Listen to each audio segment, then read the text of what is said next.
You were talking about the improv group? Yeah, when I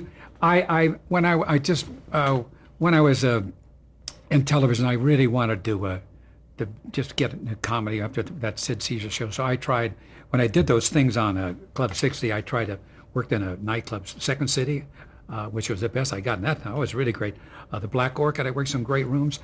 And they wanted me, a guy, I forget this wonderful director, wanted to come to New York, do a play. I forgot what the 10 Cents a Dance. I went to see The Premise, which George Segal was in. They wanted me to take his place. And it was a great group, and they just had a bunch of doors and 4 seats, and I couldn't afford it. I had 2 kids in the suburbs and a wife, and I couldn't, it's like 150 a week. And I came back and I said, well, wait a minute. I mean, I can do that. You know, I was trying a little club, so I got Al Swartz, who was the vice president, head of Dick Clark Production, funny, brilliant, nicest man you'll ever, and Al Nelder, you know, the greatest writer in the world. The 3 of us, we auditioned thousands of people. We finally got a group, and we opened up. We went all over town, and we all lived in the suburbs, had jobs. So we found this one little joint, which in Old Town in Chicago on Sedgwick Street, and became the biggest hit ever. We just did material that I thought we were better than Second City. And every day, it was really a smash. I mean, Jack Riley came. Jack Riley would who plays on the Bob Newhart plays Carlin. He would come in when Al couldn't make it, and I couldn't make it. He'd take my place, and it was really, really an incredible group. It was incredible. And then people came in and wanted to take us everywhere, but I had family and kids in a suburb, so I just couldn't jump around and do that, you know. So what year was that? Oh, I don't know, maybe 1960. And what made it all happen, the group was just, I mean, the stuff we did was just, I mean, it's so sophisticated, so charming. It was Lane Mike Nichols, what we were. That's what we were doing. In fact, we did that at Beverly Hills at the Little Club, Ann and I. It was, I mean, we're nobody as good as they are, but we did that kind of stuff. But that was in 1960. And what happened when I just kept going, when I did the Mike Douglas show, I mean, when Steve Allen came through, if I had thought he was coming through, I'd have been so nervous. But Woody came up and said, write some things for Steve, some promos, because it was all Westinghouse. It was Mike Douglas, Merv Griffin, and somebody else, another show. He said, yeah, Merv Griffin, Mike Douglas, and Steve Allen. And he said, write some stuff. I wrote some stuff for Steve, and he flipped out. He was crying. I didn't think about it was time. He was following me with laughter on the street. He was really falling down, laughing so hard. And the greatest moment, other than marrying my wife and meeting her, the greatest moment, I was out there on the street, and Steve was leaving, and he was talking to Chet Collier, the president of all 3 of Westinghouse. And somebody said, go and say goodbye to him. I said, can't. His wife was downstairs. Jane was downstairs. And I said, I can't. I went upstairs, I was walking away, and he said, oh, Bill. Now, when you hear Steve Allen say, oh, Bill, he said, we're just talking about you. And I said, yeah. I said, we'd like to know if you could come out and do a couple of shows. And I said, yeah, that would be great. And I went down to the party. It was at one of the downstairs restaurants in Cleveland. This is all in Cleveland, your hometown. And this is we're right on Hennepin and across from the, what's the hotel there? Well, anyway, if I could remember what the name of the place was. Anyway, he's talking out there. And I went downstairs, and I get a call. Chet Collier calls me right down and says, Steve wants you to come out and do a couple of shows. I said, well, I can. I had to get permission from NBC. And I went home, and I woke up at 3 o'clock in the morning and went, ah! It was like, oh, my God. It was like unbelievable, you know. I wish I remember that wonderful place since you're from Cleveland. Anyway, Auditorium Hotel, where we stayed right across from the station. So anyway, but that was a hell of a. And I went out there and did 2 of his shows, and he hired me. Yeah, as a writer, everything. As a side man is Ed McMahon, and that was it. Before we go on about the Steve Allen show, you had mentioned off camera that you had covered the Kennedy assassination. Well, I was involved mostly. I was covering mostly political things in that time. Everybody come to the mayor with Dave Barnard, and they sent me down with the Ruby trial. I got down there, and he broke out, and then we did that. I was down there in Texas during that whole thing. I mean, it's incredible. I mean, they just sent us everywhere. So, that was wild. That was unbelievable. Yeah, that was, yeah. Did you also cover the assassination itself? Do you remember that day? Yeah, I was down there with cameras, and then we stayed there for 2 weeks. We stayed down there. It was, the whole thing was just the most incredible thing. With being with NBC, they would just send us, I don't know if we were the closest people, why we were there, or I don't know why they just didn't use local people, but it was a hell of a time. Let's talk about Steve Allen and the show. Oh, it's what kind of, somebody said he has a humble approach to megalomania, but he is if it wasn't him, I'd be back directing religious sign-offs, I mean, so he would say, I don't know, he just brought me out there and he just believed in me. And then when I did his show, that show wasn't right for me. The skits weren't right. Two brilliant writers, Mike Marmer and Mike Hammer and Mike Mark, great, brilliant writers. It wasn't a stick man. It just wasn't my stuff. I don't think I was good at all, It didn't work for me. And I'm trying to read. I had to memorize everything because I'm dyslexic. But he hired me again when it was picked up. I couldn't believe him. He liked me, Evidently I did something right because I was picked up again, and then I had some money when it was over. I still had some money. But during that time, Sidney Sheldon saw me, I guess, I did a baby's first day home from the hospital. It's one of my best routines, because I adopted my kids, and so it was a whole routine. He saw me, and oh no, it was Bewitched. I'm sorry, it was Bewitched, and it was a story about an adopted son. But I couldn't play that part. Never acted. So they hired me. Then Sidney Sheldon saw me on that. Then he had me read for Jeannie, and I couldn't read. I had to remember. Thank God I had a chance to memorize it. So I went in and I was like man in uniform in the back, and all these other guys were in front. It was about Larry Hagman was going to marry the general's wife, Philip Wilbur, brilliant actor, Karen Sharp, great actress, and I was at the Little Club, right? I'm working with Ann Elder, and I told this on Larry King that what was the guy's name? The bald guy that came in, Rod Amato came in. He said, I would like to use you on My Mother the Car. I was like, what? I said, are you kidding? Get me television? I've never done television. I'd love to do that. He said, I can't. He says, why? He said, because Sidney Sheldon changed the whole thing around, making it a second banana. And you mean that's sold? Yeah, it's sold, and you're the second. They're getting rid of the daughter, and they're getting rid of the general, and all those other people, and Don Dubbins, who was a second lead. And you're the guy. And he said, well, I'll let you do the pilot of My Mother, which I did, of My Mother the Car, which I love, by the way. And that's how that whole thing happened. Isn't that weird? How was that Dream of Jeannie described to you before you read for it? I don't know if it's so long ago. I don't know if he described it at all. Because I wasn't a part of it. I was just kind of in the background. And I just spent an evening at Sidney Sheldon's house, and I asked him why me. I mean, why change the whole thing around? Why not Don Dubbins, who was funnier? He said, I don't know. I just saw something. So I saw something. And he wouldn't tell me what that was. I mean, whatever it was, And I asked Larry, and he says, well, I had a lot to do with it. I liked you. It's just something. But I had nothing. It was just, still don't know why that happened. Describe the character you played. I was doing Bob Hope. I always wanted to do Bob Hope. I walk up, if you watch me, I got to do that for Bob Hope at Steve Allen's party. He said he loves I Dream of Jeannie. I said, I'm doing you. Yeah, I walked out, I was doing him, yeah. And Larry wasn't doing, I think when we were doing Larry King, he wasn't doing Bing Crosby. He was doing another show, evidently. He said, I wanted to be very serious. I didn't want to be funny. I was doing a serious show. Oh, I just wanted to be funny. I had no idea what I was doing. I don't know how they kept me on that show. I didn't know where, I was terrible. I think I was funny, but I didn't know what I was doing. Did you have any basics down for your character? Not really. I was doing Bob Hope and Bing Crosby, not really. I just wanted to make it funny. I just wanted to be funny.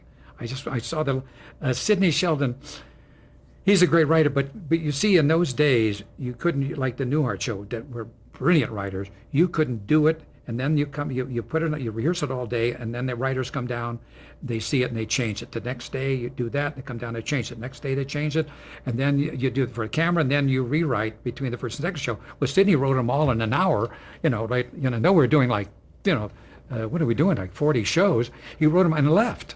So Larry and I are standing together talking for like 20 minutes. So Larry would come up with these brilliant director ideas of what we should do. And so and also Larry would rehearse it after they would let us do it like a play. The cameramen were brilliant, and the directors, they'd say, okay, we'll light it. We would go, and Larry would set up the whole set, and we'd go to 20, 30, 40, so we went on. I not only knew my lines, I knew what I was doing, so wow. And Newhart, we went in at 10 and left at 11, like I didn't know I was doing that character I was doing. Howard was terrified because trying to remember, where's my line, where's my mark, no rehearsal. But it worked great for Bob. and Bob's the nicest. But if it's my show, we would have done it my way. But I did it my way. No, but nice man, Bob. But I don't like working that way at all, man. I just don't. Back to I Dream of Jeannie. Talk about working with Barbara Eden.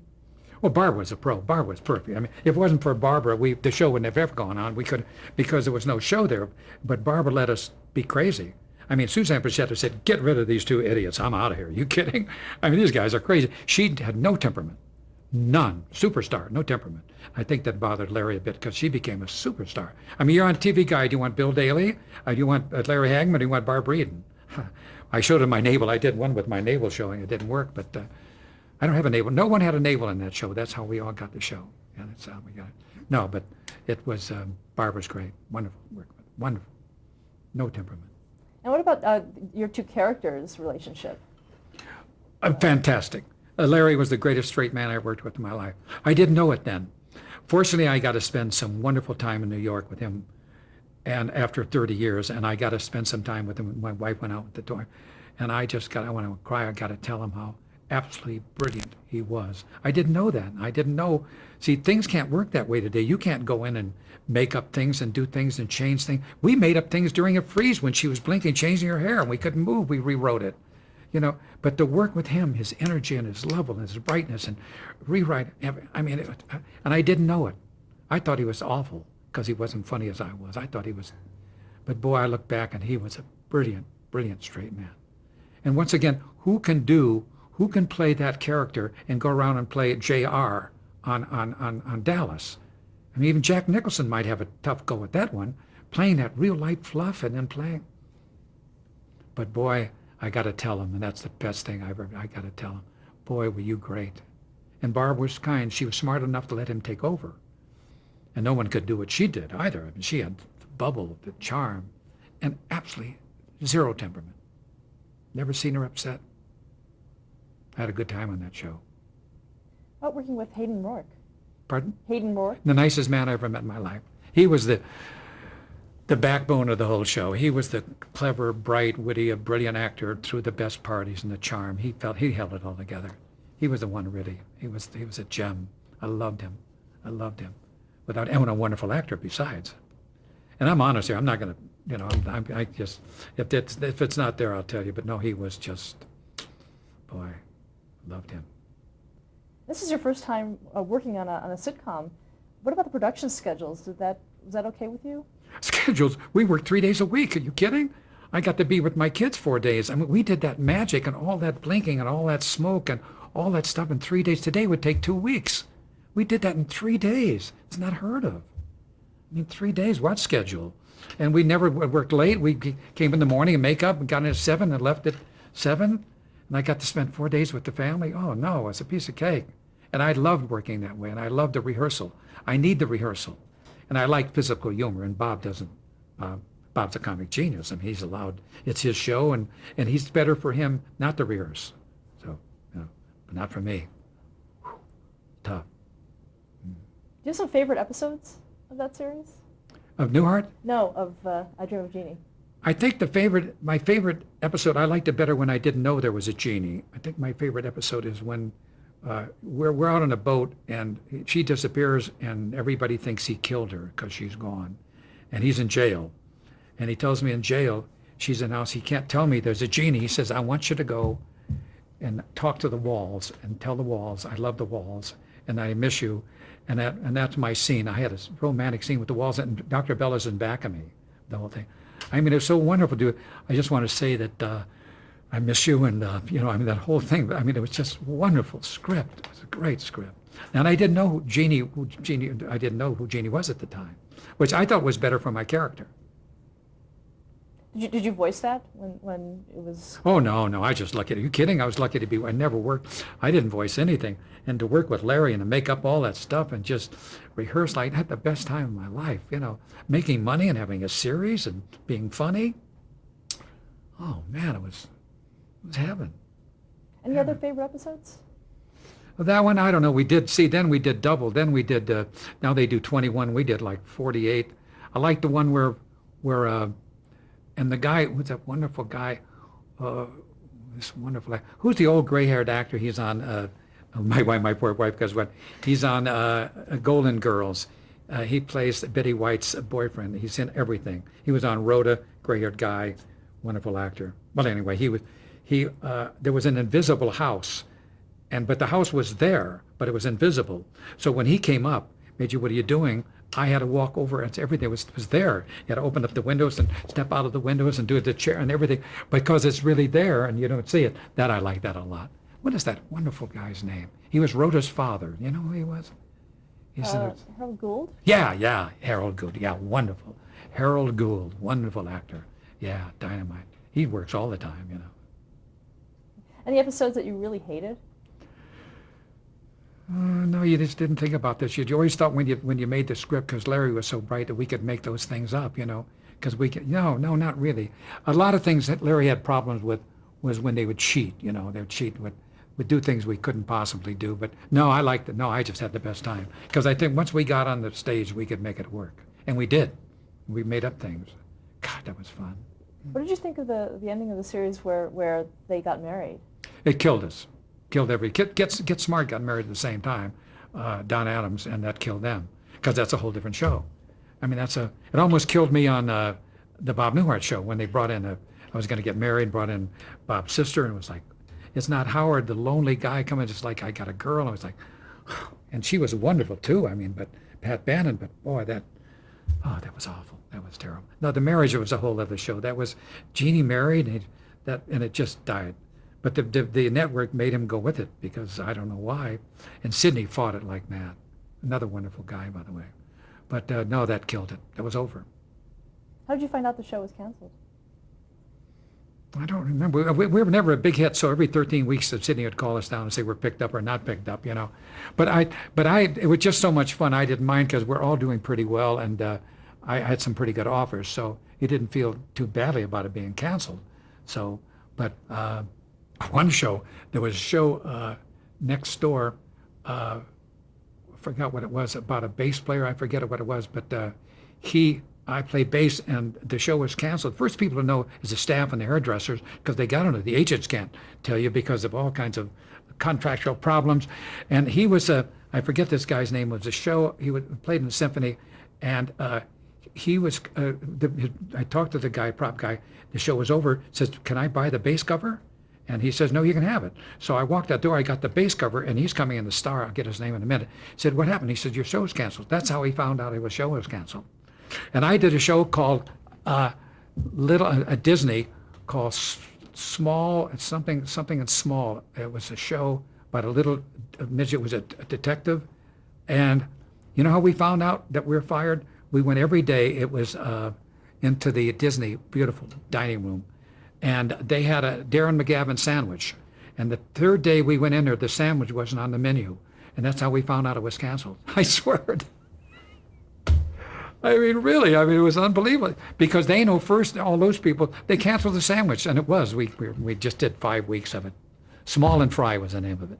Small and Fry. Yeah, Darren McGavin. Yeah, the canceled sandwich was canceled. So it's tough out there when you find out, you know. I Dream of Jeannie's still popular today. Why do you think Oh, that now is? it is. It just went on Nick at Night. That's what we're doing on Larry King. But I mean, but I watch it. You know, we watch it when it works. Well, first of all, because Newhart, in those days, you have the tie that goes out of here and the lapels that go out to here and the sideburns. Well, we're in the Army, you know, in the Air Force. I mean, uniform, same hair, so we're not dated, and Barbara's got the outfit on, so it's pretty. And I think that works. I think the energy level. I didn't think the show. Newhart, I think, is a brilliant show. I think the writing is brilliant. Bob's, I think that is a great show. Jeannie, it's mostly energy, but when I see it, I can see how it works. It's just fun. It just really is nice. It really is fun. And I'm quite proud of it. I like it, really. Especially Larry, our relationship. I really think it works, you know. Did you also do other one-shots during that time that you were on the show? Yeah, we did a lot of you get to do all the things that you go on different shows. You get, I did the Tonight Show when Steve was on. I did some variety shows that I've never worked at. You know, during Newhart or during both of them, I did other shows, but nothing that really was anything worthwhile talking about. You did one Mary Tyler Moore show, actually. That was the pilot. I did the pilot. That's what happened. I did the pilot on the Mary Tyler Moore show, and First of all, Bob's an old friend, brilliant friend, known him for years in Chicago, write for each other. I got the Newhart show. I'm sitting with Lorenzo Musi, who created the show. I can't believe I'm going to do Newhart. I'm so, and Grant Tinker comes in and says, I want you to come in and read for this. I said, no, I'm happy here. They told me that Howard is like 3 hours jet lag. And I said, that's me, that's my character. And he says, no, I'm sorry, you're going to come with me. We want you for something else. And it was called The Councilman. So I went back and I read for this, and he said, I don't know how I read this. Somehow it must have been my rhythm, my flow, because I can't read. And he hired me, and we did that pilot on the Mary Tyler Moore Show. And so I got a call about 3 months later. He said, I got good news and bad news. He said, the bad news, they didn't like the show. The good news, they liked you. And this really brilliant actor, William Redmond, who played my part, they fired him. You know who he is? William Redmond. Oh, he's a wonderful actor. They fired him. He was also, I guess he owned the building that Bob lived in, and they hired me. So it was incredible. I mean, I got back on Newhart again, so. To talk about your being cast for Newhart, for the Bob Newhart show. Well, I don't know. Then character. Lorenzo Music, once again, the star never, although I knew Bob has anything to do with the casting, he can't. It would be all awful. Have all your friends in it with their network. I don't know. Lorenzo Music was a fan, evidently, of I Dream of Jeannie, or he saw me do a lot of the improvs, a lot of the nightclubs of the Little Club, and he was the one who created the show. He and Dave Davis. So when they called me in, they just said, you got it. There was no reading. There was nothing. God, no reading. God. No, they just called me in, but I lost it. I had it in 1 minute, and I lost it. I went to the room next door and read for The Councilman. But fortunately, I got back on it. So, You alluded to knowing Bob Newhart before this time. Oh, What's your relationship yes. with him? Pardon? Oh, I've known him for years. The first time I saw him, we were like 16, went to a party and I told this story on his show. We went to a party, and I think a Halloween party, I think I went as a dress with the boobs hanging there. Somebody had a Hawaiian shirt on, somebody dressed as a cowboy. He came as Leonardo da Vinci with the Mona Lisa, the painting in his arms, and half of it was done by the numbers.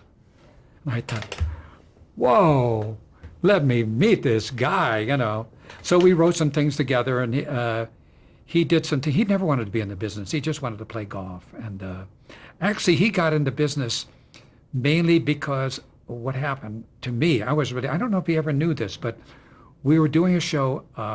This was going to make me. Here I am, like associate director.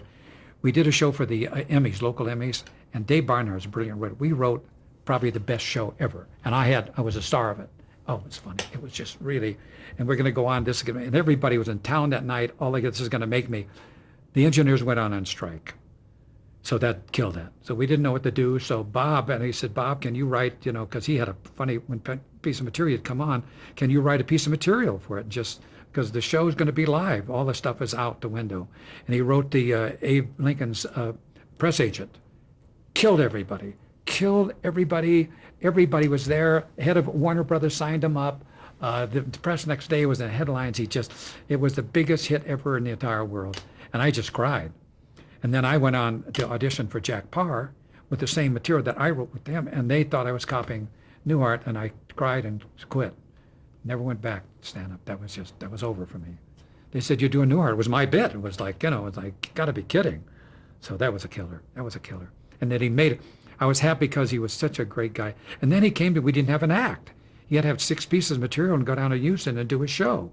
And, but he was always he's the funniest man. I mean, you watch those things of his, they're beyond Button Down Mind, beyond a genius.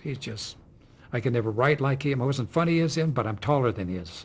So he's really, but I break him up, right, honey? I break him up. I tell you, we couldn't do the show half the time. Grant Tinker called us in one time and said, you guys are going to have to stop this. You're embarrassing the guests. You're laughing. We couldn't work together. I'd walk in. He'd see me. He'd turn away, and he'd bite his lip, and I'd have to work with him this way. I don't know what it was.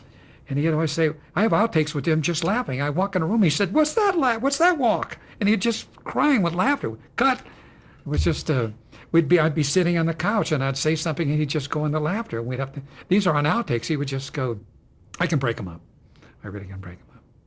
So that's cool. And God, I love him. Oh. Talk about your character, Howard Borden. Well, that when he said it was 3 days jet lag, the writing was so brilliant. Dave Davis and Lorenzo Music and Patch and Tarsit. That sounds like a roof repair team, doesn't it? Patch and Tarsit. They were great writers.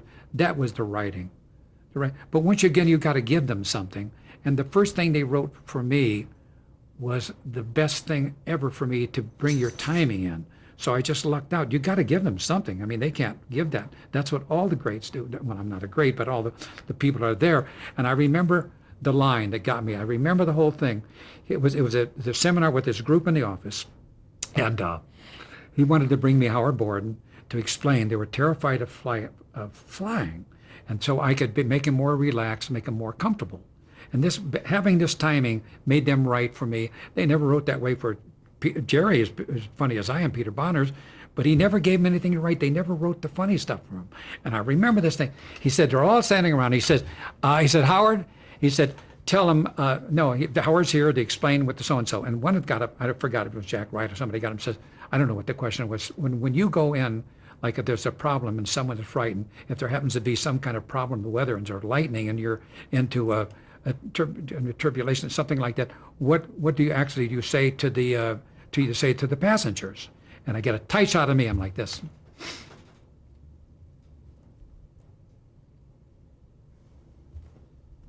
Oh, I'm sorry, you talking to me? And that was from that on. But I even took longer in that one. I took shorter now because we did. But I took about 9 hours. Oh, I'm sorry, you talking to me? And right then they saw it. So they saw the character, and then and their writers were sensational. They wrote great. I didn't have to write for that show. Wrote everything for Jeannie because we had to make it all up. But no, the writing was wonderful. What were some of your favorite episodes? All of them. Yeah, she's saying holding up the wall. That was on the other day. My wife and I watching it. That's Bob's favorite. And when Jenny, they watched the dailies, which of course I'm daily. But they watched the dailies, and they came back. I remember from watching the dailies, and she came up to me. Jenny said, I'm laughing. I'm never crying with laughter. And Bob said, we've never laughed that hard. And that's the one where the guy comes in. He's got a gun. He's holding him. He says, go up against the wall. Hold him against the wall. And I come in. He says, Howard, help us. And I go up and I hold up the wall. Through the entire show, I'm holding up the wall. Everything's going on. And I keep, when somebody walks over, you're trying to grab it.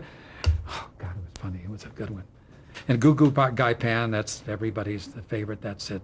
No, but I like my wife watches it every morning at 6:30, so I get to see them all. But I just liked all the writing on that show. And Suzanne Pleshette, the most underrated second banana. She's wonderful and beautiful, and I don't know why. Well, the problem is MTM was owned by Mary Tyler Moore, so all the votes went to her, needless to say. I mean, it's her company. But I think Suzanne Pleshette is as good as Mary Tyler. I mean, her timing is, she never was mentioned. None of us won an award. Can you believe that? No one. Newhart, no one on that show ever won an Emmy. And Mary Tyler won them all. Stop there to change the tape. Okay.